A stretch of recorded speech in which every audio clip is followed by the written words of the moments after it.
name is Sheila Beck, and the Rabbi from another planet. Please like, share, and subscribe, and ring the little bell so you're notified when new videos drop. So this thing is going on. This thing going on is called Time Lord Victorious. Time Lord Victorious is a multi-platform marketing initiative with one really interesting USP, unique selling point. One really interesting USP, and that is no mention whatsoever of the current era of Doctor Who, of Jodie Whittaker or Chris Chibnall. Why is there no mention of it? Who knows? Who knows? I'm going to guess it's because their face, Whittaker's face on any Doctor Who merchandise repels the public rather than compels it to buy it.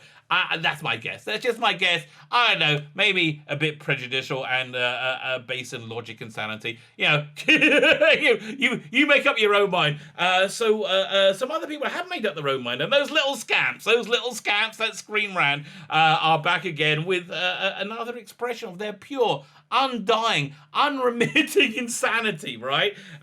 Where they have an article talking about Time Lord Victorious and how it ties into the current era of Doctor Who, which Time Lord Victorious is designed to avoid in every way, shape, or form, right? By the way, Time Lord Victorious not working out so good. Go check out my video from yesterday.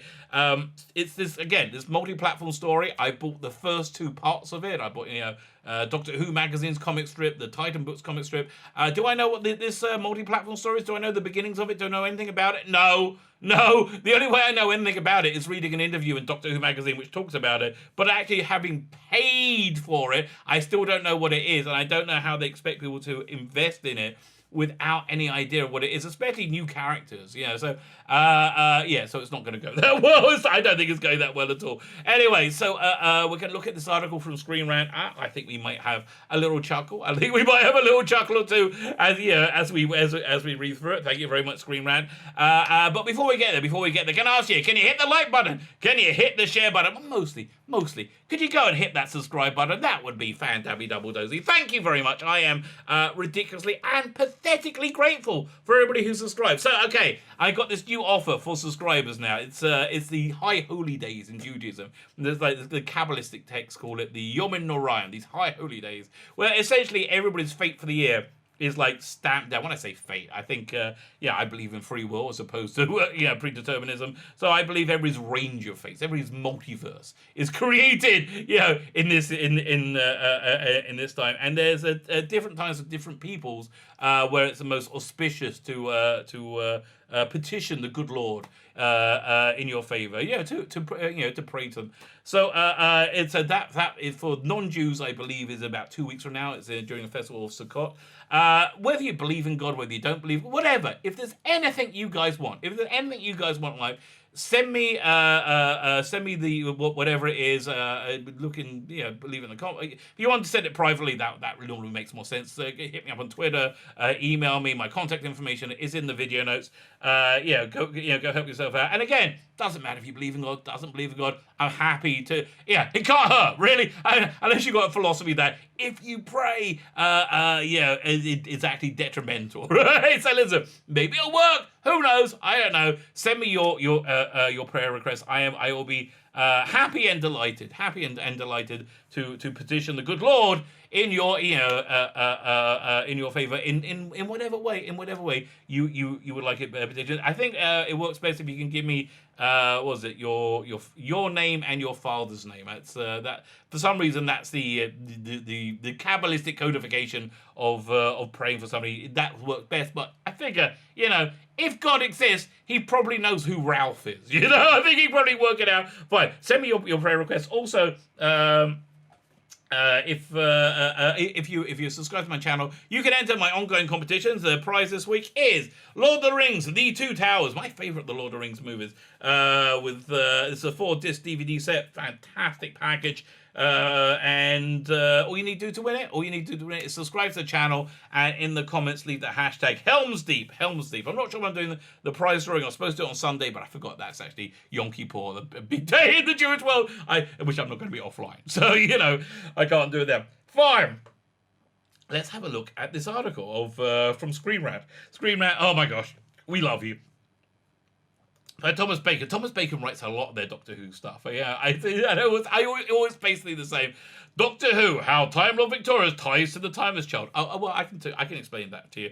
The Timeless Child is the ultimate expression. Well, thus far, it's going to get worse if they make more of this Doctor Who. Is the ultimate expression of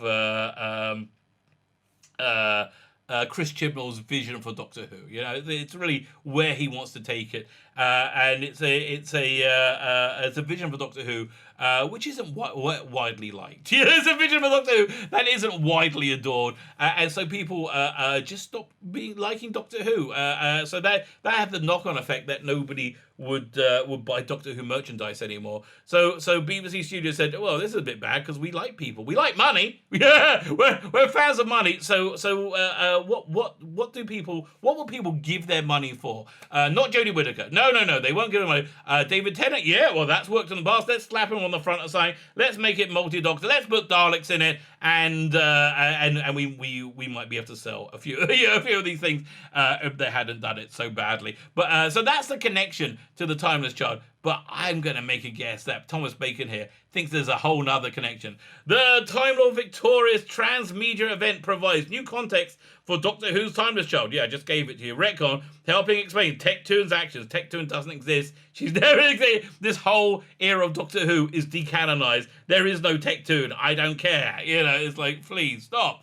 Doctor Who's new Time Lord Victorious graphic novel. And by the way, and if you're going to argue me that Tectoon does exist, this era is canonized in any way, no, it's not, because there's just not enough people who aren't reviled by it for it to continue. There's just not enough. There's just not enough support for it. It's just the way it is. Yeah, it is what it is. If it had worked, if it had been successful, I'll be like, okay, fair play. Not for me. Hadn't worked, not successful. So, you know, it's going to go one way or another. It's going. Sooner or later, it's going.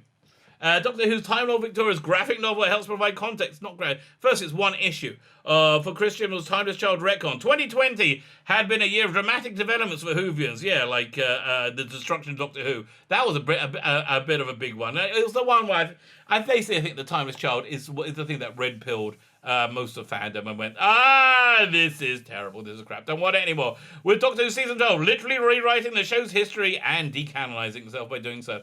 It went from being purely bad to being destructively awful, right? So yeah, that's a bit of a step up. Showrunner Chris Chibnall revealed the Doctor is not a Time Lord at all.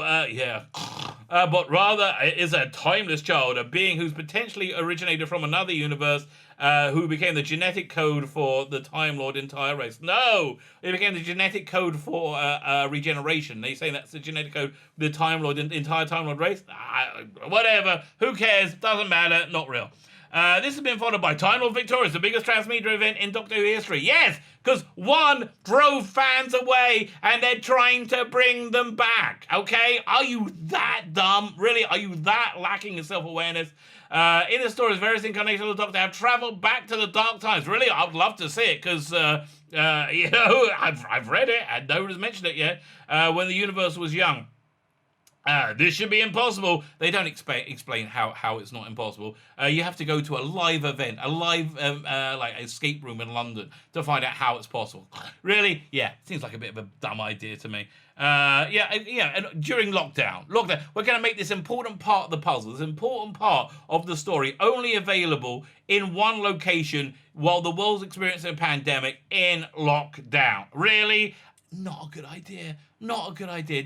Not working out well. By the way, the greatest sci-fi live event I ever went to in London was must have been early 90s. They had this alien thing it's called the Trocadero. It's played in the centre of London. You go in.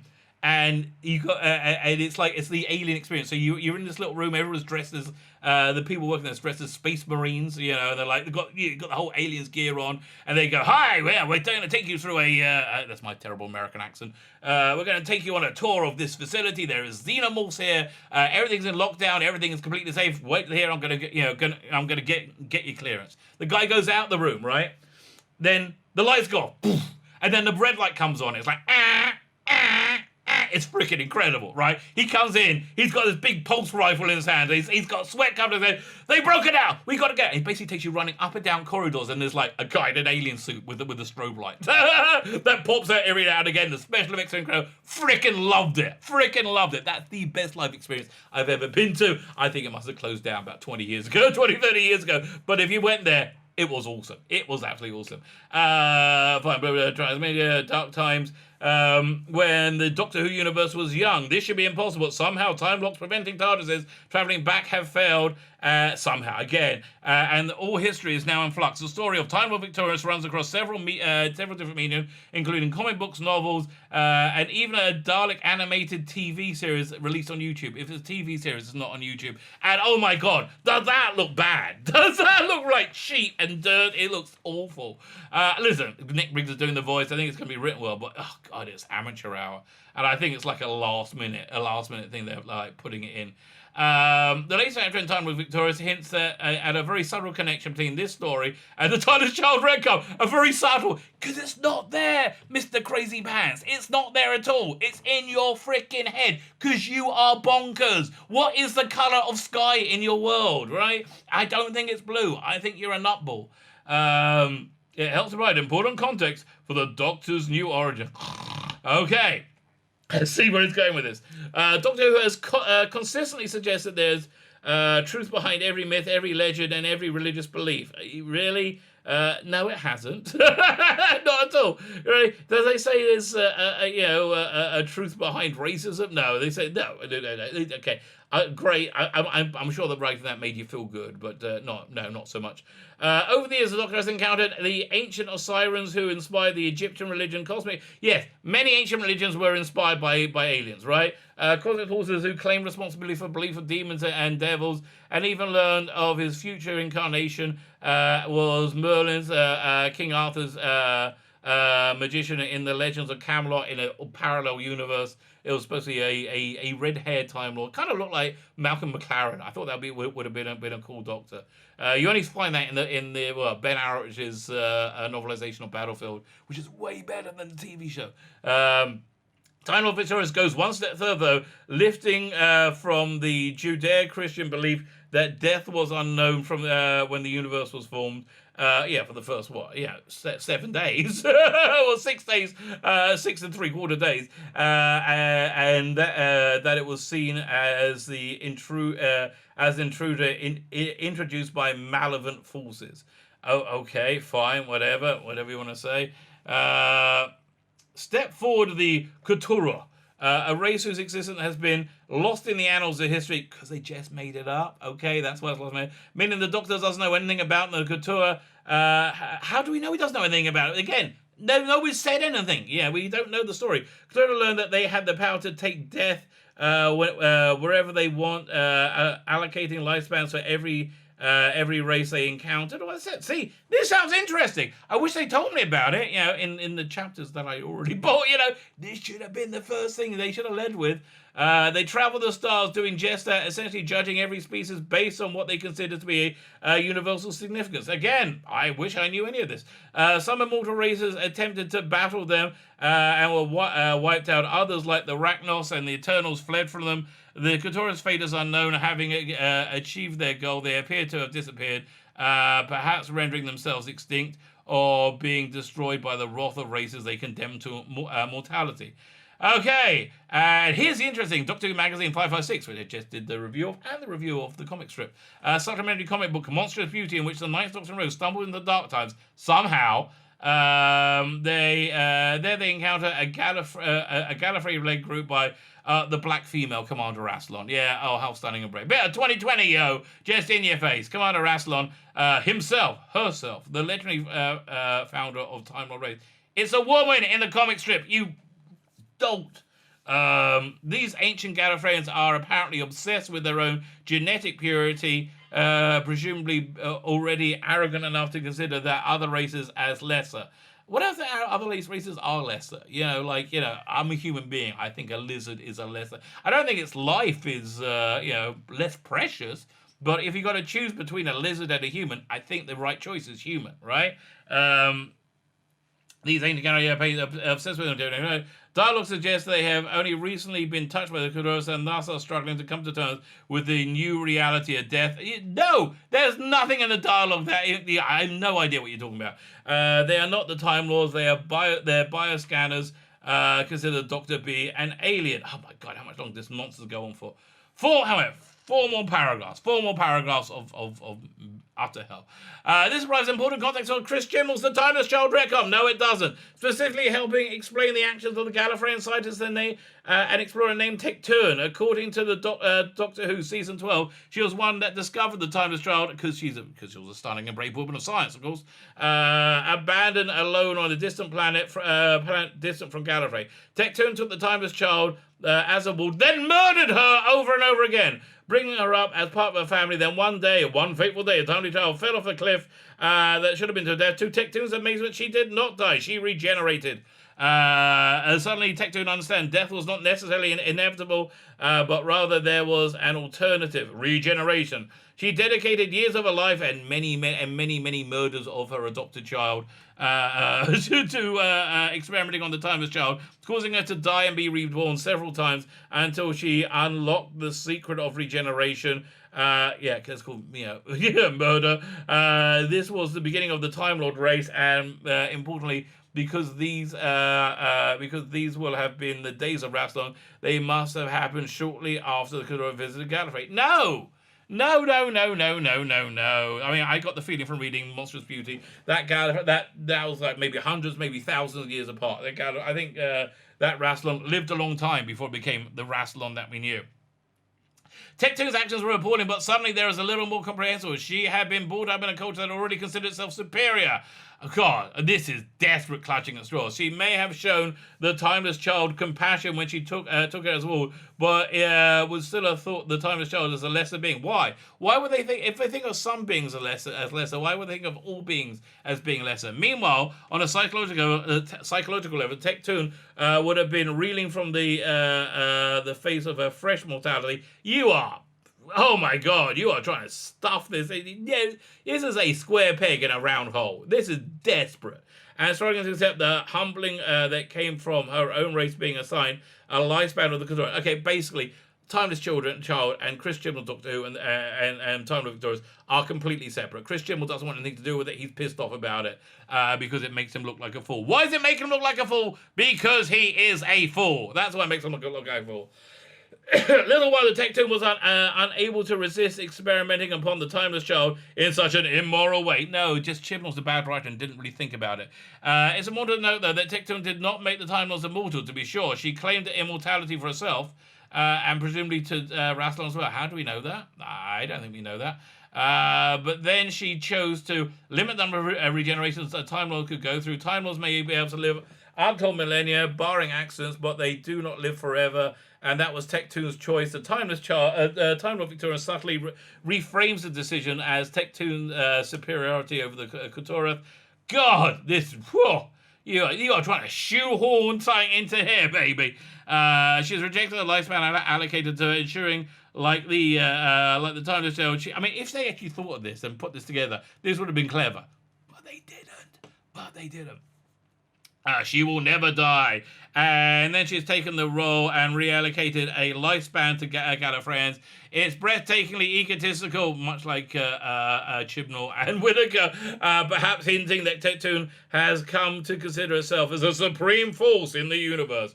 There is no direct connection between Time Lord Victorious and the Timeless Child retcon. You know why? Because they want to sell the Time Lord Victorious. The Timeless Child, they didn't need to justify commercially. Time Lord Victorious, they do. And it's this largely because BBC Charter would not allow that. A former showrunner, Russell David, explained in May 2000. Oh my God, this is desperate. Issue of Doctor Who magazine. TV series is produced by a public service broadcaster. If you buy a novel in order to understand the plot transmitted on BBC One, then we will be breaking the BBC guidelines. Yeah, but the BBC guidelines are changing because, as I said, this is not a practical legal reason. The reason it's not connected, arsehole, is because one is a disaster. Timeless Child and the Chibnall Doctor Who has been a disaster for Doctor Who. Time Lord Victorious Victorious is, I think, a failed attempt to try and stem the damage. I actually think it's too little, too late, which is and badly rolled out. So but there are he says, but there are no indirect links, subtle threads that tie continuity together in a fascinating. Yeah, no, it's not subtle threads. It's you looking at things, you seeing things where there aren't there. You are a completely bonkers nutball. My name is Spielberg, and the Rabbi from another planet. Please like, share, and subscribe, and ring the little bell so you're notified when new videos drop.